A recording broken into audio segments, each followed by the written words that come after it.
নমস্কাৰ মোৰ নাম জ্যোতিষ্ম বৰা জ্যোতি পাঠশালালৈ সকলোকে স্বাগতম জনাইছোঁ বহুতে মেছেজ কৰি আছে যে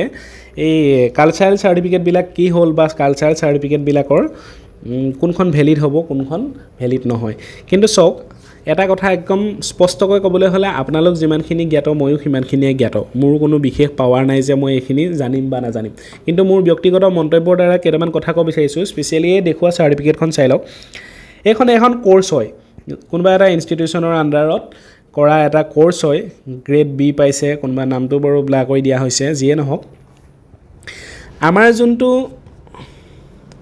কালচাৰেল সাৰ্টিফিকেটৰ কাৰণে দিখ দিয়া আছিল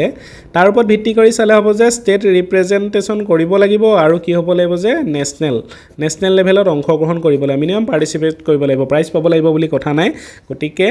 ষ্টেটৰ পৰা প্ৰতিনিধিত্ব কৰিব লাগিব গতিকে এইখনটো এটা কোৰ্স হয় এটো যিয়ে নহওক ষ্টেট লেভেলে হওক নেশনেল লেভেলে হওক কোৰ্স কৰিলে কেতিয়াও এখন পাৰ্টিসিপেশন সাৰ্টিফিকেট হ'ব নোৱাৰে এটা কোৰ্স কৰিছে নিৰ্দিষ্ট সময়ত কোৰ্স কৰিছে কোৰ্স কমপ্লিট হৈছে জনে কোৰ্স কৰিছে সকলোৱে সাৰ্টিফিকেট পাব সো মোৰ মতে এখন সাৰ্টিফিকেট কেতিয়াও ভ্যালিড হ'ব নালাগে এতিয়া ডিডব্লিউ মতে বা তেওঁলোকৰ নিৰীক্ষকসকলৰ মতে কেনেকুৱা ধৰণে কি কথা কয় হেতুটো মই ধৰিব নোৱাৰিম কিন্তু মোৰ মতে ভ্যালিড হ'ব নালাগে মোৰ মতে তাৰপিছত দুই নম্বৰ কথা হৈছে যে কেইবাটাও নিউজ সোশ্যাল মিডিয়াত ভাইৰাল হৈ আছে বিশেষকৈ ফেসবুকত যে এখন সাৰ্টিফিকেট ভ্যালিড বুলি কোৱা হ'ব এখন সাবজেক্ট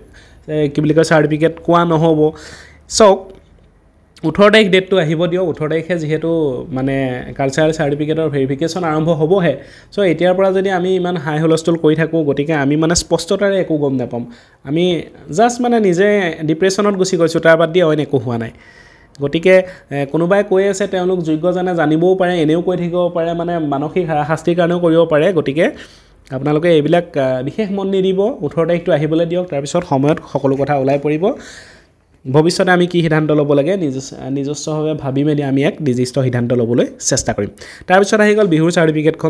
সাৰ্টিফিকেটখনটো মই পুনৰ কৈছো যে আগতে এটা কথা কৈছো প্ৰতিযোগিতা প্ৰদৰ্শনী আৰু প্ৰতিনিধিত্ব তিনিটা শব্দ বেলেগ বস্তু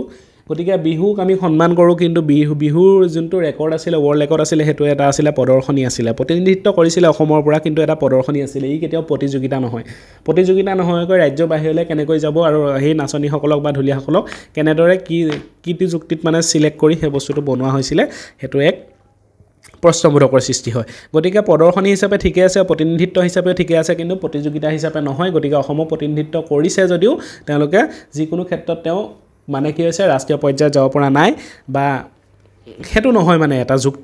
যুক্তিৰ বিপৰীতে হৈছে বুলি মই ভাবো গতিকে বিহুৰ সাৰ্টিফিকেট মোৰ মতে কেতিয়াও একচেপ্ট কৰিব নালাগে সো মই এইখিনিয়ে ক'লো বিহুৰ সাৰ্টিফিকেটখনৰ ওপৰত বিভিন্নজনে বিভিন্ন কথা কৈ আছে সো মোৰ মানসিকতাই যিমানখিনি ঢুকি পাইছে মই হেতুৱে ক'ব বিচাৰিছো বাকি নকওঁ 18 তাৰিখটো আহিবলৈ দিয়ক বেছি চিন্তা কৰি নাথাকিব আমাৰ গভৰ্ণমেণ্টে আমাৰ